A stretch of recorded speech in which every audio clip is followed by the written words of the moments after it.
Hello everyone. By now you know that reflexive verbs in Spanish are used to talk about our daily routines.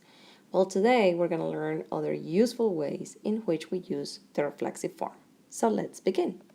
There are certain expressions in English that require the use of the reflexive form in Spanish. And today we're going to learn 4 new ways. The first one is when we want to express a sudden change in condition or emotion. For example, in English, we would say to get excited, to get sad, to get crazy. So, in general, in Spanish, what we need is the verb plus the reflexive pronoun se. For example, to get dirty, we would say ensuciarse. Now, notice that when we want to say to get happy, we use the verb ponerse, feliz. And when we want to say to get sad, we use the verb ponerse triste. The second way to use reflexives in Spanish is to add emphasis to one's actions. So actions that were done by ourselves for ourselves. For example, I bought myself a book. Me compré un libro. I'm emphasizing that I bought the book for myself. She bought a car for herself. Se compró un carro para ella. In this sentence, I'm emphasizing that she bought the car for herself. The third way to use reflexives in Spanish is to express each other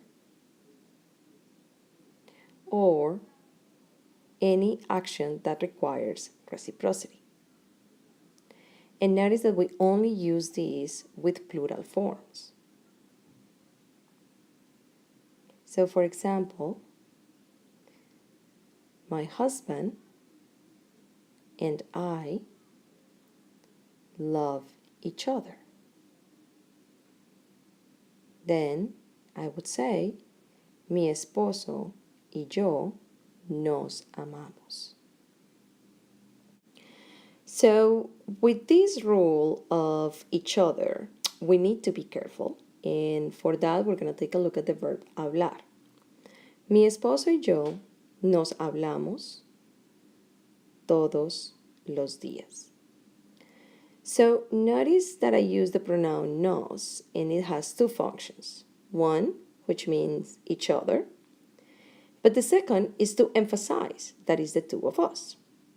So notice that I use the adverb or the frequency, right, todos los días, after the verb hablar. So in this case will be my husband and I talk to each other every day. So let's take a look at the second example. Mi esposo y yo hablamos de política todos los días. So my husband and I talk about politics every day. So when I add what is the subject or the reason that we talk about, we don't use the reflexive form. And the last form that we're going to learn in our video today is always with the verbs arrepentirse, to regret, atreverse, to dare oneself, and quejarse, to complain. In summary, we use the reflexive form 1 to express the verb to get plus condition or emotion. And it's basically the verb plus the pronoun say. The second way is to emphasize actions done by ourselves and for ourselves. The third is to express each other and only in plural forms. And the fourth way is to express the verbs to regret, to dare oneself, and to complain. And that's it for today.